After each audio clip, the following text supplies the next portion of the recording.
वहीं कन्नौज से खबर आ रही है। इत्र नगरी में शुरू हुआ पोस्टर वॉर और सपा सुप्रीमो के खिलाफ लगाए गए पोस्टरों में सपा सरकार को बताया गया महिला विरोधी। टोपी लगाए अखिलेश यादव के साथ आजम खान की भी तस्वीर। अज्ञात लोगों की इस करतूत से सपा कार्यकर्ताओं में आक्रोश देखने को मिल रहा है। जिले की कई प्रमुख जगहों पर लगाए गए हैं पोस्टर। होर्डिंग लगने के बाद जिले का राजनीतिक पारा चढ़ चुका है। तस्वीरों में आप साफ देख सकते हैं किस तरीके से महिला विरोधी सपा को बताया जा रहा है इन पोस्टरों में। कन्नौज जिले में शुरू हुआ poster war. Sapa supremo Akhilesh Yadav के खिलाफ लगाए गए होर्डिंग। पिछली सपा सरकार को महिला विरोधी बताने वाले होर्डिंग इत्र नगरी में लगे हैं और बोर्ड में सपा को बताया गया महिला विरोधी। टोपी लगाइए अखिलेश यादव के साथ लगाई गई आजम खान की फोटो। अज्ञात लोगों की करतूत से सपा कार्यकर्ताओं में आक्रोश है। जगह जगह लगे होर्डिंग सपा कार्यकर्ताओं ने उखाड़े और अज्ञात अराजक तत्वों के खिलाफ सफाई मुकदमा दर्ज कराने की कर रहे हैं तैयारी।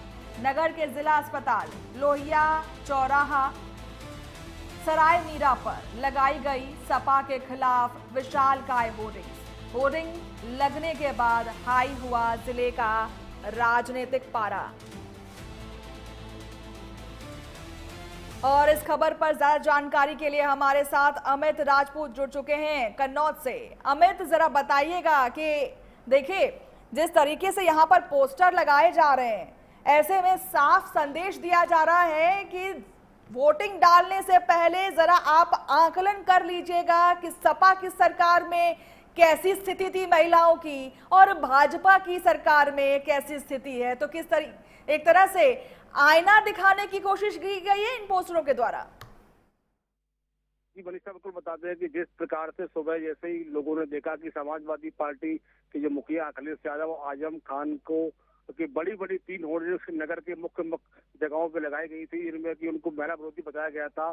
तो जैसे ही समाजवादी पार्टी कार्यकर्ता होर्डिंग्स को देखा तो उन्होंने आनंद फानंद में उसको फाड़ दिया और उनमें कहीं ना कहीं बहुत ही नाराजगी देखने को मिली। तो समाजवादी पार्टी के कार्यकर्ता जो इकट्ठा होकर कलेक्ट्रेट पहुंचे और उन्होंने सीसीटीवी कैमरे देखकर उसके खिलाफ कार्रवाई की मांग की है।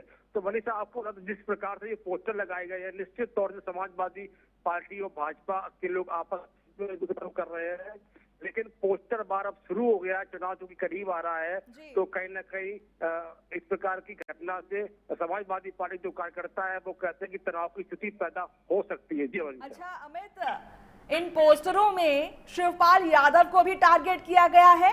बदायूं कांड के बारे में भी जिक्र किया गया है। 12 साल पुराना वो बदायूं कांड हर किसी के जहन से उतरता नहीं है। सबको याद है कि किस तरीके से सपा के राज में जब ये कांड हुआ था तो इनसेंसिटिविटी देखी गई थी सपा के द्वारा। तमाम केंद्र सरकार वहां पर मौजूद थे, उन बालिकाओं के घर पे मौजूद थे, उन पीड़ितों के घर पे मौजूद थे, लेकिन सपा का एक मंत्री वहां पर मौजूद नहीं था। 10 दिन हो चुके थे लेकिन सपा का एक मंत्री, और सबसे ज्यादा उम्मीद की जा रही थी कि वहां के जो सीएम थे अखिलेश यादव, उनको वहां होना चाहिए था, लेकिन वो वहां मौजूद नहीं थे। तो ऐसे में जनता में ये रोष तो है, वो दर्द अभी तक खत्म नहीं हुआ है। जी मनीषा, बिल्कुल आपको बता दें कि पोस्टर की अगर बात करें तो उसमें बहुत बड़ा पोस्टर है। उसमें क्या अखिलेश यादव और आजम खान को छाप के उसमें जो पुराने घटनाएं समाजवादी पार्टी के कार्यकाल में हुई है उनकी अखबार की कटिंग को भी छापा गया है। तो कहीं ना कहीं ये समाजवादी पार्टी को घेरने का पूरा प्रयास किया जा रहा है, क्योंकि चुनाव बिल्कुल नजदीक है। तो इस प्रकार से तभी इन पोस्टरों का जो लगाया गया, इसकी जो अगर हम बात करें तो पोस्टर को लगाने का जो उद्देश्य है वो कहीं ना कहीं समाजवादी पार्टी को टारगेट करना है। जी मनीषा। ठीक है, बहुत बहुत शुक्रिया।